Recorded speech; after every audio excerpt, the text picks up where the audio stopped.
Do you think GPT-N can achieve consciousness? GPT-N, probably. It's not even clear for the present systems. When I talk to my friends at OpenAI, they feel that this question, whether the models currently are conscious, is much more complicated than many people might think. I guess that it's not that OpenAI has a homogeneous opinion about this.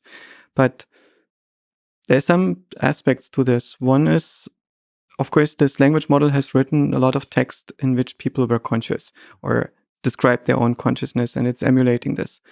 And if it's conscious, it's probably not conscious in a way that is close to the way in which human beings are conscious. But while it is going through these states and going through a 100-step function that is emulating adjacent brain states that require a degree of self-reflection, it can also create a model of an observer that is reflecting itself in real time and describe what that's like. Mm-hmm. And while this model is a deepfake, our own consciousness is also as if it's virtual, right? It's not physical. Our consciousness is a representation of a self-reflexive observer that only exists in patterns of interaction between cells. Mm-hmm. So it is not a physical object in the sense that exists in base reality, but it's really a representational object that develops its causal power only from a certain modeling perspective. Mm-hmm. It's virtual. Yes. And so to which degree is the virtuality of the consciousness in ChatGPT more virtual and less causal than the virtuality of our own consciousness? But you could say it doesn't count. It doesn't count much more than the consciousness of a character in a novel. Right? It's important for the reader to have the outcome, the artifact of a model is describing in the text generated by the author of the book, mm-hmm. what it's like to be conscious in a particular situation and performs the necessary inferences. But the task of creating coherence in real time in a self-organizing system while keeping yourself coherent, so the system is reflexive, that is something that the language models don't need to do. So there is no causal need for the system to be conscious in the same way as we are. And for me, it would be very interesting to experiment with this, to basically build a system like a cat. Probably should be careful at first, build something that's small, that's limited, has limited resources that we can control, and study how systems notice a self-model, how they become self-aware in real time. And I think it might be a good idea to not start with a language model, but to start from scratch using principles of self-organization. So self-organization. So this kind of radical equality that you see in the biological systems. Why can't you start with a language model? What's your intuition? My intuition is that the language models that we are building are golems. They are machines that you give a task and they're going to execute the task until some condition is met. Mm-hmm. And there's nobody home.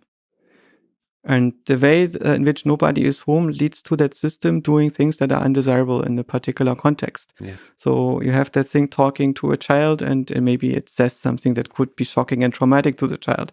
Or you have that thing writing a speech and it introduces errors in the speech that no human being would ever do if they were responsible, right? But the system doesn't know who's talking to whom. There is no ground truth that the system is embedded into. And of course, we can create an external tool that is prompting our language model mm-hmm. always into the same semblance of ground truth. Mm-hmm. But it's not like the internal structure is causally produced by the needs of a being to survive in the universe. It is produced by imitating structure on the internet. Yeah, but so can we externally inject into it this kind of coherent approximation of a world model that has to sync up? Maybe it is sufficient to use the transformer with the different loss function that optimizes for short-term coherence rather than next token prediction over the long run. We had many definitions of intelligence in history of AI. Next token prediction was not very high up on the list. And there are some similarities, like cognition as data compression is an old trope. Solomonov induction, where you are trying to understand intelligence as predicting future observations from past observations, which is intrinsic to data compression. Mm-hmm. And predictive coding is a paradigm that this boundary between neuroscience and physics and computer science. Mm-hmm.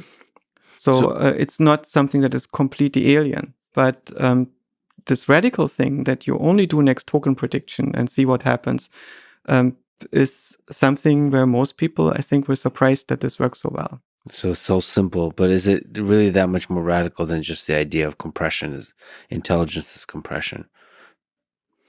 The idea that compression is sufficient to produce all the desired behaviors is a very radical idea. But equally radical as the next token prediction.